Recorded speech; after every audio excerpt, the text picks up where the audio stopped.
Le Burkina Faso est l'un des pays les plus pauvres du monde. Dans le classement du développement humain de l'ONU, le pays est 181e sur 187. Le PIB par habitant est de 1,40 € par jour. L'espérance de vie est de 56 ans. Les 17 millions de Burkinabés habitent en majorité à la campagne. Le Burkina Faso vit de l'élevage, de la production de coton et de ses mines d'or. Le pays se trouve en Afrique de l'Ouest, Afrique subsaharienne. Le Burkina Faso est 2 fois moins étendu que la France. C'est un pays enclavé, pas d'accès à la mer. Au nord et à l'ouest du Burkina Faso se trouve le Mali, au sud la Côte d'Ivoire, le Ghana, le Togo, le Bénin et à l'est le Niger. La capitale, c'est Ouagadougou. Il s'agit d'une ancienne colonie française. Le territoire est colonisé à la fin du 19e siècle. Plus tard, il prend le nom de Haute-Volta et accède finalement à l'indépendance en 1960. Sa langue officielle est restée le français et le franc CFA est sa monnaie.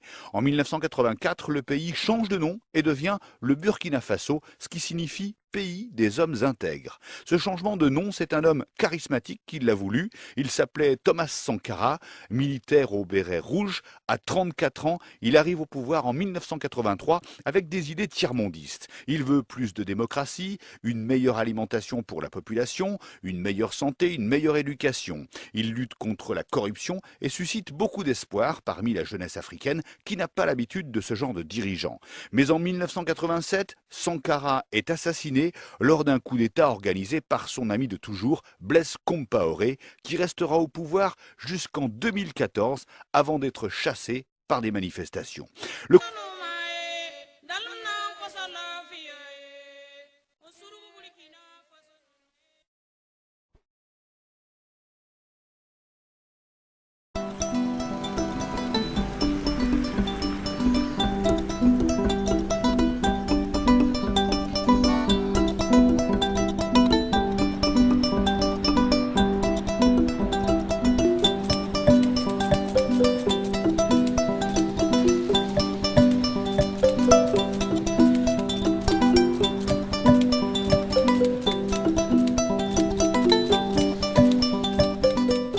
Burkina Faso est un pays enclavé au cœur de l'Afrique de l'Ouest, avec le plus pauvre du monde. Environ 75% de la population vit en milieu rural et dépend de l'agriculture de subsistance. Ces paysans sont les plus touchés par la faim et la malnutrition. Souvent, les paysans n'ont à leur disposition que de petites surfaces. Dès lors, ils ne récoltent que très peu de surplus qu'ils pourraient vendre sur le marché.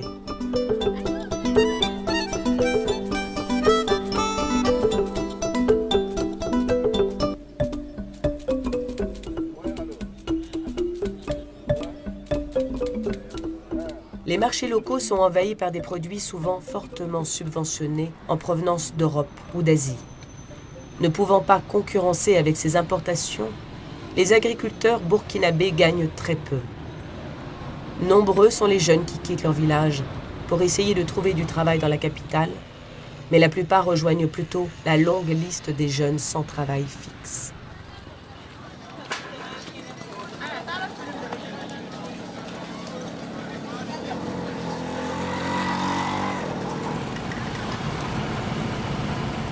L'impact des changements climatiques aggrave de plus en plus la situation des paysans. Au Burkina Faso, on peut observer une augmentation de la fréquence d'événements climatiques extrêmes, une hausse des températures, une diminution des précipitations, ainsi qu'une mauvaise prévisibilité de l'arrivée des pluies.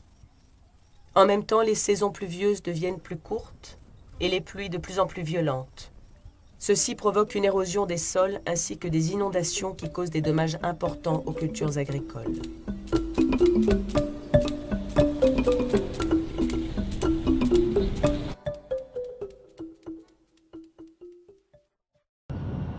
Techniciens, cadres, ingénieurs, le Burkina Faso cherche d'urgence une main-d'œuvre qualifiée pour travailler dans le secteur minier. En moins de 5 ans, 7 mines sont entrées en production. Dernière en date, la mine de Bissa, située dans la province du BAM, à une centaine de kilomètres de Ouagadougou. Bissa Gold, filiale du groupe suisse Nordgold, y a écoulé son premier lingot d'or il y a moins d'un mois. L'entreprise, comme beaucoup d'autres, recrute aujourd'hui en masse.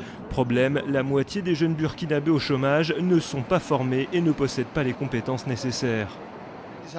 C'est difficile de trouver du personnel qualifié sur place, mais ce n'est pas pour autant qu'on ne fait pas des efforts pour offrir des emplois à la population locale. La compagnie s'est engagée à réserver 590 postes à des Burkinabés sur le site et à créer 300 emplois supplémentaires indirects dans la région.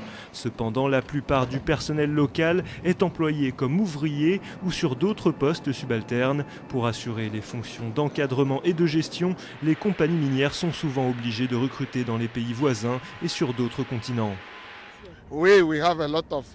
Il y a plusieurs nationalités employées dans cette mine. Il y a des Américains, des Canadiens, des Britanniques, des Australiens, des Sud-Africains, des Ghanéens, des Maliens, des Guinéens, des Ivoiriens.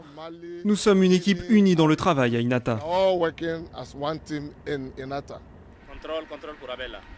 En 3 ans, l'or a détrôné le coton en devenant le premier produit exporté.